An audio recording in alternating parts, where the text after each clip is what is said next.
Hi, everyone. I am Violet Diala. I'm your host today for the FemCity podcast. I can barely say that. I'm so excited for today's conversation. It's with one of my favorite humans. She's just amazing. She's a doctor of psychology who specializes in healing from trauma and general maternal mental health. She's also passionate about utilizing all the mind-body tools she's learned over the years to help women feel supported, safe, and loved as they navigate the transitions that we all go through in this life. As the founder and lead at Wonder Inc. Wellness, Dr. Cristie Ritz-King is available for one-on-one, couples, and group support through therapy retreats, remote coaching. And she's also our new FemCity Jersey Shore president, part of our FemCity Founders Circle. Welcome, Dr. Cristie, to the podcast. Thank you. Thank you. It's so great to be here. So we had discussed doing this podcast last week, and then my landscape, they're not even landscape guys, the guys that cut the grass decided to show up, and it was like it wreaked havoc, so we had to reschedule. But I had asked Dr. Cristie to join us on the podcast because a couple of weeks ago we started talking about maternal mental health, and I thought it was such a great conversation to have. I'm feeling it. I know a lot of my mom's friends are feeling it as well. I think women overall in the world are feeling it, but I asked her to come over and help us to understand and discuss maternal mental health. Cristie, welcome. I'm so happy you're here. Thank you. I'm so happy to be here. I could talk about this topic all day, every day. So we were in the green room preparing for this, and we started talking about, and I was like, wait, we got to record this. We started talking about this conversation because we both got a little bit passionate, I guess is the word. Sure, that's a nice way to say it. Yep. Exactly. So let's dive in. So maternal burnout, Cristie, I'm telling you, I'm sure you see it more than I do. My friends, I'm feeling it. It's in the news a lot as well. I guess, like, what is maternal burnout? I feel like I have it. I feel like a lot of my friends have it, but I don't even know what it is really.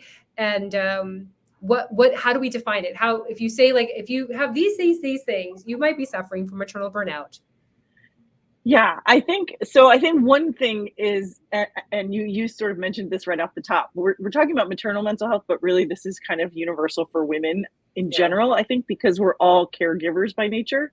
And some of the burnout comes from that caregiving instinct, that caregiving responsibility we have, whether it's parents or kids or whomever we're caring for, we have that added to the already full plate that's in our lives. So that's where some of this comes. So we talk about maternal, but really it's kind of a universal female identifying problem. And it's been in the news recently, I think, because after COVID, we noticed, we suddenly everybody noticed how much women are responsible for and what they do in a household when everybody was trapped in those households, and they were still carrying on working at a job most of the time and taking care of the kids and often functioning as a teacher in that environment and nurse and everything else. We talked a lot about, women do so much, women need better support, women, can't carry on this way. And then lockdown ended and we expected them to carry on exactly as they were before without, it was like suddenly we forgot all about the things that we were talking about they were doing too much of. So I think burnout's in the news a lot because we all noticed, what our lives sort of looked like when we had a second to slow down and look at them. Yeah. And we didn't really get any support as a result of that. And so there's a lot going on now with women realizing, like, I'm overwhelmed by all the things that are expected of me and I'm not sure how to get out of that. And so that's where the burnout comes from. Yeah. I want to add extra love at what you just shared, because last year I sent out, it was a FemCity newsletter, and it was a Happy Mother's Day. And in essence, it was written to moms, biological moms that adopted, foster moms, stepmoms, and then caretakers. I got a lot of love, but then I got one really mean response. Someone was very angry at me and said I should have just done Happy Mother's Day and just wrapped it up. But instead I used all these, because I love my stepmom. Foster moms are also very important. Pseudo moms like aunts. I mean, there are so many. So I love that you stated that at the beginning, that it's not really a biological mother thing. It is a feminine energy, maternal caretakers, Yeah. burnout, because there were so many people. Like my stepmother was never able to birth humans, but she's a Sure. great mother to me and taking care of my father, so Right. Right. there's so many of us that fall under that. And I love that you also shared that during the pandemic, people were like, oh my gosh, women are amazing. Look at them doing all these things. And they're like getting online. They're helping the teachers out. They're doing online. They're doing this. They're taking care of their ailing parents. And then all of a sudden it's like we just went back and like, okay, back to all the prior roles. I was telling one of my best friends last Friday, we started celebrating Mother's Day because I was like, why are we celebrating just one day? It should be all month, but whatever. That's a whole other conversation. But I was telling her, when I travel, it makes Steve realize like how much I do. And granted, we only have now one adult, like young adult leaving. She's going to college. The other two are already full-fledged adults. But he always realizes, wow, you do so much, because when I'm gone, like all these other things kind of fall apart. So I love that you shared that when we came back after the pandemic, like we just took on everything, like nothing really changed, and we're overwhelmed. Women are overwhelmed. Yeah. And I think the only thing that changed is that women are maybe tired of it at this point. It was a wake-up call for all of us to see, we knew we were doing a lot, but to have it fall on us and to sort of look around and realize, oh, no one's supporting us doing this. Our jobs are still expecting the same thing. A lot of the time our partners are expecting the same thing. Our kids are expecting it. It's the mom's job or the woman caretaker's job. And now we're back to it and we're realizing we don't want to keep living this way. So I think some of the burnout comes from that realization of I don't want to feel this way, and I don't see any relief on the horizon if I keep doing things the way that I'm doing things. There's a meme that I love. It came out like 2 years ago, but it's a woman who's like, next life I want to come back as a tree. I don't know if you've seen it. She's like, I want to come back as a tree. And then she's like, God, please send me back as a tree. This being a woman is so hard. It's so difficult. I got to wash the dishes, make the dinner, do the groceries, make the beds, clean the house. And then she's like, and then on top of that, I'm supposed to work also 40 hours a week. And it makes me laugh, but it's also so sad because it resonates so much with so many of us. Whether you decide to work an addition outside of your home for a paycheck, or you're working inside your home without a paycheck, both are so difficult, and the blend is just it's ridiculous. Yeah. I always say they the women's movement created more opportunities, but it didn't take away any of the burdens. And so, over the years, as we've been able to work outside the home, or we've been able to do, start our own businesses, do all of those things, that's been great, except we haven't gotten any relief from the other things we were supposed to be doing. So somehow we're supposed to still be the 1950s housewife, keeping house and taking care of all the children and working, outside the home. And looking good, right? Yeah, and looking good. And looking good, right? Looking fruity for the rest of our lives. Yeah. Clean hair, clean face, somewhat put together. Exactly. So what do we do? Like now, okay, so now we've gone on a rant. We're like, okay, exactly. It's awful, but what are some things that we can do to help? And we talked about the onus is always on women. We talked about that in the green room. For this. So, but what really can we do? I don't know if it's a collective solution, if it's an individualized. I mean, what are some techniques or tools that we can use to help with this burnout? Yeah, I think it's both. Actually, I think the answer to that is both, and it's nothing that is immediate, unfortunately. There are some things you can do to immediately relieve yourself of some of this, but long term, I think it's going to take all of us together, not only moving the ball forward, but supporting one another in the wake of realizing nobody else is doing that for us. So it does make us, made us both angry that we're like, here we are talking about maternal burnout, and the result is, well, what can we do about it? Like, it's our responsibility and only our responsibility. But we know the truth, and the truth is, for a while at least, it's going to be us taking care of ourselves if we want that to happen. So, one of the first things I talk to women about all the time is like, I get them to just pay attention to what they want, because often when they end up in my office with burnout or any other number of mental health challenges, they are doing what they think they're supposed to be doing, and they have been doing what they think they're supposed to be doing for years and years. And so just taking a minute to step back and say, like, what would you want to be doing right now? Whether that's at work or at home or with the caregiving, like, what would the ideal situation be? And is there a way to create that for yourselves? And then step 2 of that is, what is the support system you need around yourself in order to make it happen? Because often people have the people in their lives that can do the supporting. They just haven't thought to either ask or demand, if you will, those supports, Yeah. because we just assume we're supposed to get it all done ourselves.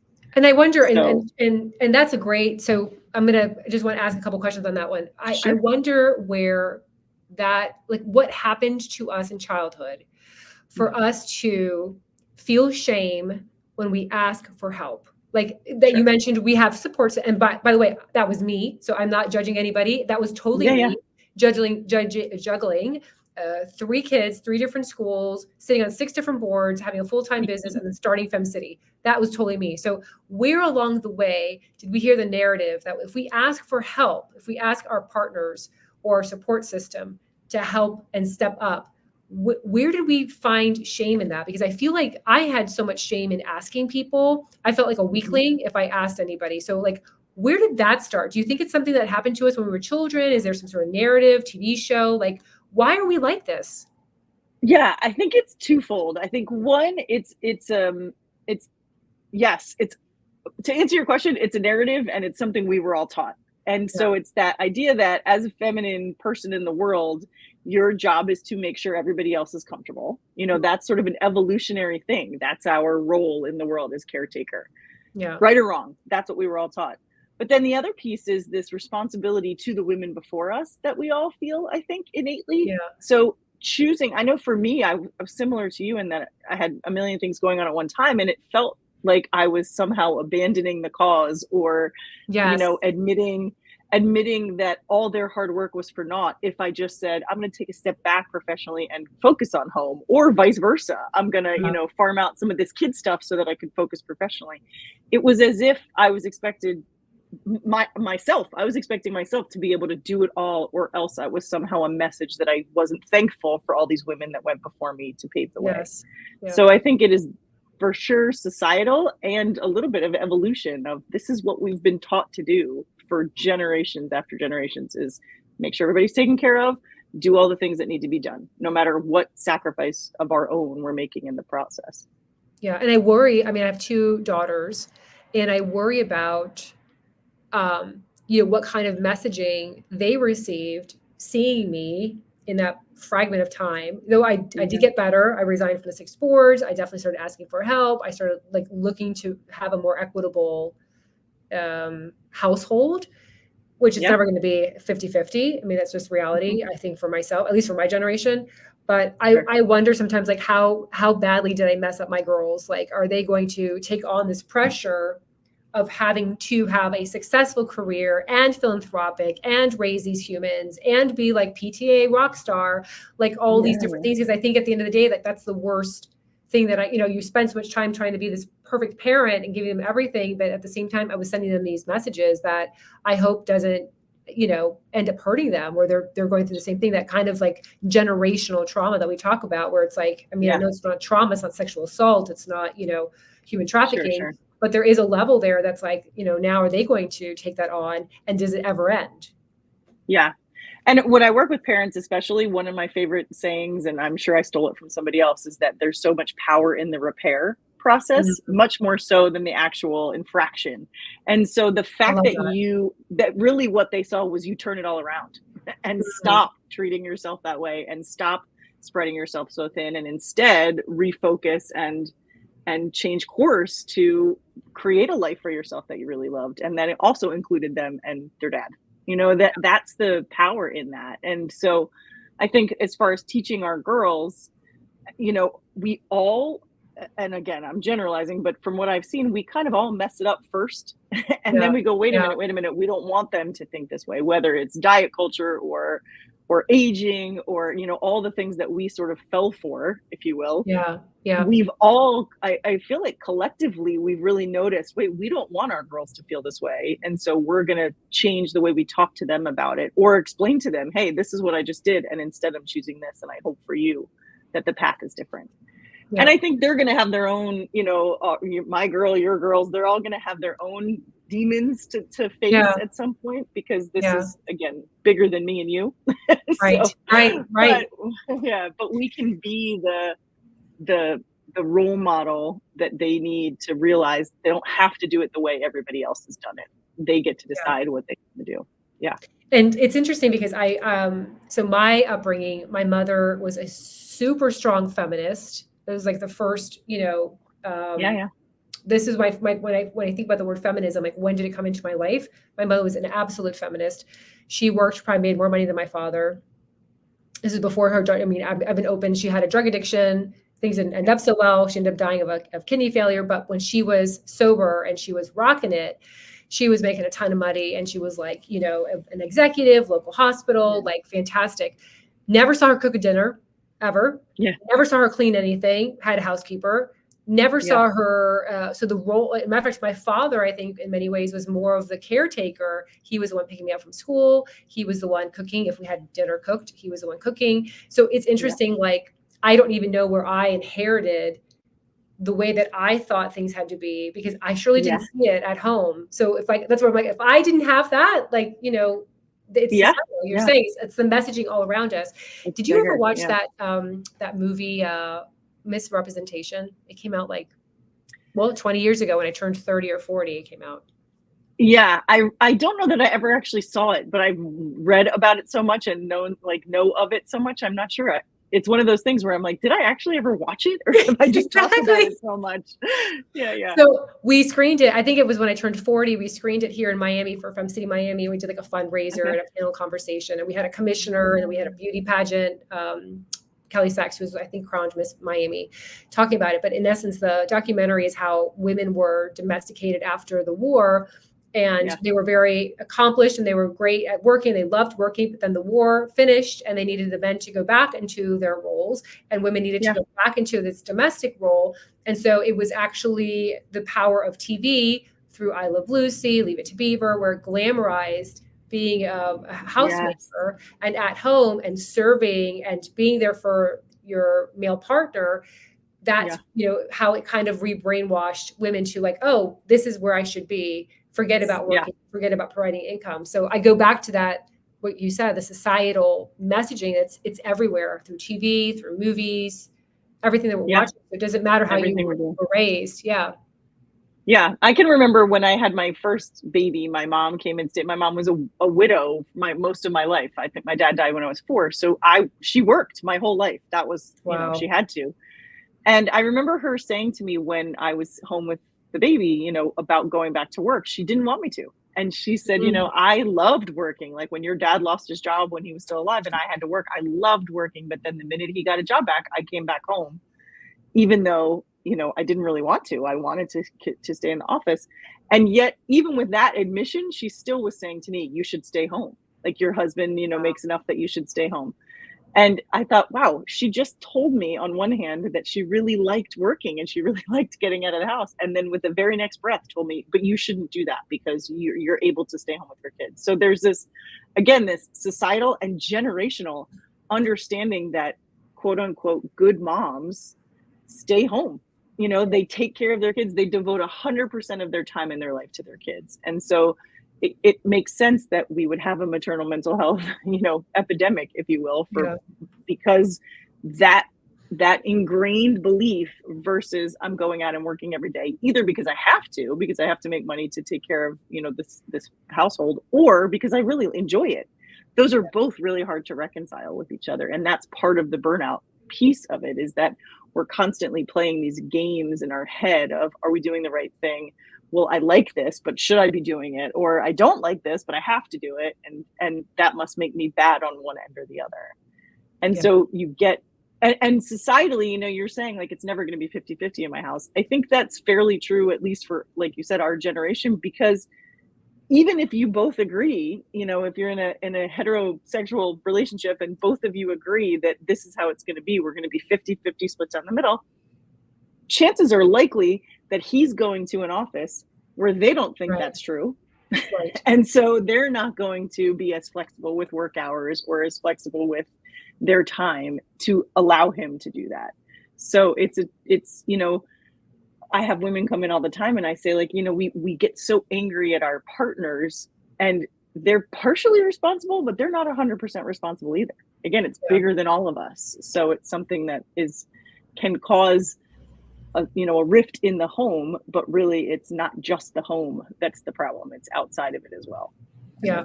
that's why it's going to take all of us, I think, to make these changes, including the men. Yeah, exactly. Well, I always say the men have to be part of the conversation. It just can't, with many topics based around women initiatives, we have to have men in the conversation in order for it to really make a difference. I just wanted to give some extra love and shout out to, I have so many friends that stayed home that didn't work during a certain amount of time. Professional friends. I have a friend of mine who was worked on Wall Street, was making a ton of money, decided to stay home. I have another friend of mine who's an architect, one of my best friends. Let me tell you, it is like, seeing how much they picking up, dropping off, doing all these things. It is, I know many of us do it. I feel like I was lucky that I had a chance to work outside the home as well. That I could balance it for a little bit because I ended up having some social time with other humans, and it gave me another identity versus just being that person that was at home taking care of all the house stuff. So just extra love to those women, because I think they get poo-pooed on. People are like, oh, you're not home mom. Like, you don't do anything. You don't, I'm sorry. They do a lot. They just don't get paid for it. Like that, break it down. It's like chauffeur, house manager, housekeeper, nurse. Exactly. Well, and likely they're also running the school PTA and running the charitable organization and running, so they're working. They're just, like you said, they're not getting paid. They're half the time they're working 5 or 6 jobs and they're not getting paid for any of them. So I think the only people who maybe think stay-at-home moms aren't working are people who've never been stay-at-home moms, or moms in general, because you know how much work they're doing. It's awful. I remember having that decision of like, do I go back to work or do I stay at home? And I had 2 kids at the time, and I was like, you know what? I'm going to stay home. I'll just volunteer. Oh my gosh, Cristie, I was volunteering full time. I was like, okay, when I calculated all the hours of lunch bunch, of PTA, of reading to the classroom, it was 40 hours. And I was like, okay, I'm not spending 40 hours with my kids. I'm 40 hours in the school, but it's not even with my kids. They could care less if I'm cleaning the lunchroom. They don't care. Right. They don't care. I was like, I'm going to go. I started my first business, or my second business at the time. I was like, I'm out of here. Anyway, okay. So solutions. I know that you are the expert in solutions. We've talked about, which I have loved, by the way. This conversation has really been fantastic. Other tips that you can give to those that are suffering from maternal mental burnout. Yeah, I think so. The first thing is to recognize it and know that you don't have to feel bad. Parenting is hard, but it shouldn't be, you shouldn't have to suffer through it. It's difficult, it's hard, it's challenging, it's exhausting, but it shouldn't be suffering. And so if you find yourself, not able to, or here's the problem, is that I would say you're not able to do things, but the fact is women will always make sure they get stuff done. It's just that they feel awful through the entire thing. And if you find yourself feeling awful, even in things you used to enjoy, that's when it's a real problem, and you need to, ask for help. And so my, one tip is acknowledge it, but my second tip is just don't be afraid to say something. Ask for help, take the time off, gather the troops, kind of get your support system in place, including other moms, because there's so much power in that. I think of all my kids are mostly grown now. And I think of all the times in my life I was sort of rescued by the collective of saying, hey, I need this. And somebody else saying, ooh, me too. And so then we arrange something where we're all taking some of the load off one another. And again, it makes me angry that we're responsible for doing it for ourselves, but it's also the fact. And so, rather than, exactly. But we can actually rescue each other. And then we work in that collective. Part of the beauty of FemCity is that we're all in this together, and we're helping each other up. Everybody's helping lift everybody else up. And that's the power of moms. Yeah, and the power of being vulnerable and verbalizing what you're going through. I mean, I think that when you pretend everything is perfect, everything's all right, I'm okay, then it makes other people feel inadequate, because they're like, wow, Cristie, she's not even. Look at her. I mean, she looks great. She's doing everything. She's balancing it. But, I can't even do half of that. So I must be a loser. I mean, that's where I think it becomes like the collective power when we come together, we say, yeah, I'm about to lose it. Like, I need a break. I need mom's night out, or I need, a vacation, Yeah. or I need to just get a book and curl up and sit outside. Those kinds of conversations really do empower everybody versus like, oh, just stop complaining. It's really just, me too. Right. I feel the same exact way. Let's get together. Let's go out. Let's do something. Hire a therapist, like whatever Exactly. you need to fix it. Yeah. Yeah. Or, there's so much power in that collective sort of confessional too, of just even that, a night out or a Zoom call with your old, your childhood friends, like something where that you can just be honest and safe in a safe place can go a long way. And then from a practical perspective, the 4 other 4th grade moms that you can say, okay, I'm going to do Monday, you do Tuesday, you do Wednesday. So you're not racing home from work every single night. You're only having to race home from work 1 night a week. There's solutions out there amongst our own community. We just have to be brave enough to ask for the help. And once one person is, usually everybody else is so grateful to fall into that support circle because they need it too. Yeah. I would not have survived had it not been for the moms in my life. Absolutely. For sure. Like every school, running late, like you were saying, running late, picking up, dropping off, carpools. I mean, that they saved me for sure. We saved each other, like you said. Yeah. And it goes back to that very beginning part of like, what do you want? What do you want your life to look like? If you have not everybody has the privilege to design it their way, but most people listening to this have some say in how their life is going to look. And so what do you want it to look like? Do you want to be sort of the person running around with, pulling their hair out at all times because you have too many things on the plate? Or is everybody going to be fine if you reduce everything on the plate by half? Right. Because most of the time we end up in those situations with too much because we think we're supposed to, or we think someone else is going to suffer if we don't do it. When in reality, that's probably not true. Yeah. So, quitting all those boards, your kids didn't suffer. The community didn't suffer. Nobody suffered. It was ridiculous. Yeah. I know. I've been in that same boat where I realized I have more volunteer jobs than I know what to do with. Yeah. Yeah. And I realized for myself, so I started having health issues and the doctor was like, you need to start saying no to things.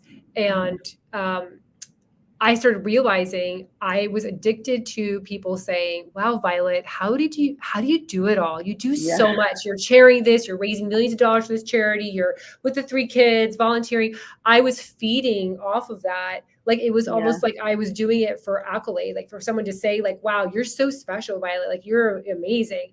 And that's such an unhealthy thing. So once I realized, I'm like, this is so twisted. Like, at the end of the day, like, was I really doing all these board positions because I loved those charities because I wanted to make a difference in my community? Or was it because I wanted people to like notice me and give me love, which is like not healthy at all. So that was a really big shift for me. And also I felt like I'm doing this and I'm making other women feel bad, other moms feel bad because it's not sustainable. And I'm literally dying. My body was like, I was having high blood pressure, anxiety pains. I was having rashes on my neck. I mean, it's not. Yeah. So anyway, there's that confession. Yeah. No, and I had the same similar moment where I realized other people thought I was handling it all well. Yeah. And I was like, oh, I'm doing a disservice to people by pretending that everything's okay. It's not okay. When you get that, I don't know how you do it. Yeah. In the beginning, it used to make me angry when people asked that, because I would say like, it felt like judgment to me when someone would say, I don't know how you do it all. It felt like, oh, they think I'm doing too much, or they think I'm not doing the right things. When in reality, I had gotten to a place where I was doing exactly what I wanted and nothing else. Yeah. And so I felt like I needed to explain that to people in the beginning because I felt judged. But then toward the end, I realized, no, I want people to know this is a curated life. Like, it might look to you like I'm doing a lot, but I'm in bed by 9:30. I'm choosing the activities that I want. And it took me a long time to get here. Before I was just doing everything I thought I was supposed to. And then I realized, no, nobody's happy. And my kids aren't getting the best of me because I'm not happy. Yeah. And so, it takes a bit. Yeah. that right there, that's the perfect. Yeah. If you're not, it's like I was saying, I was volunteering and doing this, they didn't even notice. Like, they're not even, Right. They don't care. Yeah. They don't care. Yeah, exactly. Even now, my son who's 30, I'm like, do you remember this birthday party we had for you with the bounce house and like the $200 cake and, all this stuff? And he's like, no. Yeah. Like, like all this stuff. It was like, now when I hear friends that have kids that are young and they're like going through all this stuff, I'm like, it's not for them. This is all for you. Right. They do not care at all. They just want you to have a good time and be there. So Dr. Cristie King, this was amazing. I'm so excited that we had this conversation finally. And for those that want to stay or connected to you or actually follow you or learn more, and I should have said Dr. Cristie Ritz-King. I always miss the middle. Okay. I'm sorry about that. Where can they find you? Yeah. So I have a podcast called I Wonder, where we tackle all sorts of these kind of problems, where anything that I'm wondering about and or someone else is wondering about that I get to research the answers for. And you can pretty much get to me anywhere if you just go to my website, which is wonderincwellness.com. So wonderincwellness.com. Yeah. And I'm on Instagram and the podcast and Wonder Inc. Wellness is the Instagram handle too. So you can find me in those 3 places. Yeah. Awesome. Thank you so much. And by the way, if you are a FemCity member, Cristie taught an amazing class on regulating your nervous system. It was last week. It's over at femcity.com. If you want to take a look at that class, it's amazing. People are still raving about it. So I just want to give you some extra love. Thanks. So, thanks so much. We'll see you guys next week. Bye-bye. Take care.